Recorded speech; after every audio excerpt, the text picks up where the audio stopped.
صحیح بخاری اور صحیح مسلم کی متفق علیہ ایک اور روایت۔ ہمارا ایمان قرآن پر ہے سب سے پہلے بنیادی طور پر، اور قرآن ایک اصول بیان کر رہا ہے کہ محمد صلی اللہ علیہ وآلہ وسلم اللہ تعالیٰ کے رسول ہیں، اور جو ان کے ساتھی ہیں وہ کافروں پر بڑے سخت ہیں اور آپس میں بڑے مہربان ہیں، آپس میں بڑے رحماء بینہم۔ اور اس کا معاملہ آپ کو اس روایت میں ملے گا۔ اسے امام بخاری رحمہ اللہ نے بھی نقل کیا اور امام مسلم نے بھی نقل کیا، اور میں بارہا یہ بات دہرا چکا ہوں کہ درجے کے اعتبار سے بخاری اور مسلم میں جو روایت آئے وہ سب سے زیادہ اہم ترین روایت شمار ہوتی ہے۔ حضرت عبداللہ ابن عباس رضی اللہ تعالی عنہما اس حدیث کے راوی ہیں، یعنی اس کے راوی بھی حضرت عباس نبی سرور عالم صلی اللہ علیہ وسلم کے چچا حضرت عباس رضی اللہ تعالیٰ عنہ کے بیٹے جناب عبداللہ رضی اللہ عنہ اس کو روایت کرتے۔ حضرت عبداللہ کہتے ہیں وضع عمر علی سریرہ، کہ حضرت سیدنا عمر فاروق رضی اللہ تعالی عنہ کی شہادت کے بعد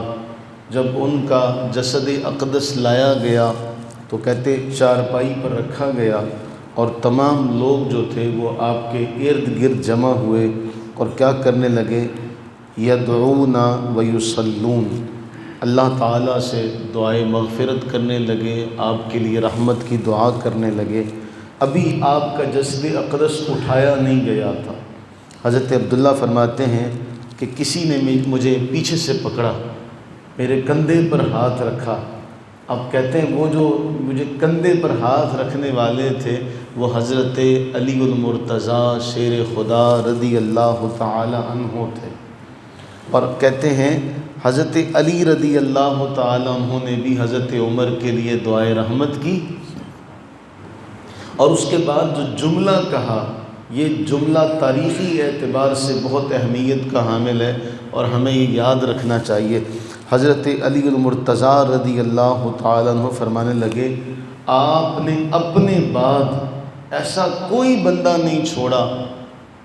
آپ نے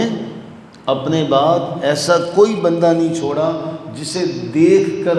میں یہ تمنا کرتا کہ اس کے جیسے اعمال میرے پاس ہوں اور میں اللہ کے پاس جاؤں۔ یہ جملہ نہایت اہم ہے کہ آپ نے اپنے بعد کوئی ایسا بندہ رہنے نہیں دیا، یعنی آپ کے بعد کوئی ایسا نہیں ہے کہ میں یہ تمنا کروں کہ اس کے جیسے اعمال میرے پاس ہوتے ہیں۔ حضرت عمر رضی اللہ عنہ کے کون سے اعمال ہیں؟ حضرت علی رضی اللہ عنہ یہ دعا کرتے ہیں کہ میں آپ کے بعد کوئی ایسا بندہ نہیں ہے کہ اس کے جیسے اعمال میرے پاس ہوتے اور میں اللہ کے حضور حاضر ہوتا۔ اور اگلا جملہ اس سے بھی اہم ہے، وَحَسِبْتُ، اور مجھے یہ یقین تھا، میرا یہ گمان تھا پکا کہ کیا ہوگا کہ اللہ تعالیٰ آپ کو آپ کے دونوں ساتھیوں کے ساتھ رکھے گا۔ حضرت عمر کے حوالے سے حضرت علی فرما رہے ہیں مجھے یہ یقین تھا، میرا یہ گمان تھا کہ اللہ تعالیٰ آپ کو اپنے دونوں ساتھیوں کے ساتھ ہی رکھے گا، رسول اللہ صلی اللہ علیہ وآلہ وسلم اور حضرت سیدنا ابو بکر صدیق رضی اللہ تعالیٰ عنہ۔ اب حضرت علی رضی اللہ عنہ فرماتے کیا ہے؟ فرماتے ہیں کہ مجھے یہ یقین اس لیے تھا، میرے اس یقین کی وجہ اور سبب یہ تھا کہ میں نے انی کنت کثیرا، میں نے کئی مرتبہ سنا، نبی صلی اللہ علیہ وسلم کی زبانی میں نے کئی بار سنا کہ نبی صلی اللہ علیہ وسلم فرماتے ذہبت انا و ابو بکر و عمر و دخلت انا و ابو بکر و عمر و خرجت انا و ابو بکر و عمر، کہ میں نے اللہ کے نبی صلی اللہ علیہ وسلم کو کثرت کے ساتھ یہ کہتے ہوئے سنا کہ آپ فرمایا کرتے میں ابو بکر و عمر گئے، میں ابو بکر و عمر داخل ہوئے، میں ابو بکر و عمر باہر آئے۔ یعنی میں نے اللہ کے نبی صلی اللہ علیہ وسلم کو کثرت کے ساتھ یہ کہتے ہوئے سنا، میں ابو بکر و عمر گئے،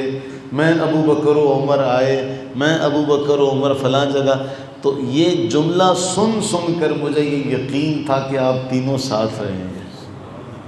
آپ تینوں ساتھ رہیں گے، آپ کو اللہ تعالیٰ آپ کے ان دونوں ساتھیوں کے ساتھ رکھے گا. یہ اس بات کی دلیل ہے کہ آج بھی تینوں اکٹھے ہیں.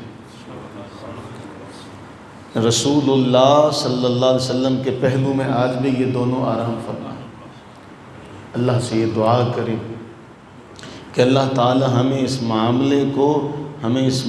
فلسفے کو سمجھنے کی توفیق عطا فرمائے کہ حضرت علی المرتضیٰ رضی اللہ تعالیٰ عنہ نے کیا جملہ ان کے بارے میں فرمایا.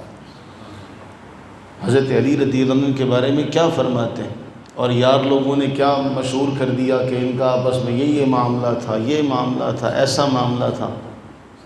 بھلا جس کی آپس میں دشمنی ہو وہ کبھی یہ بات کرتا ہے کہ آپ جیسے اعمال مجھے مل جائیں،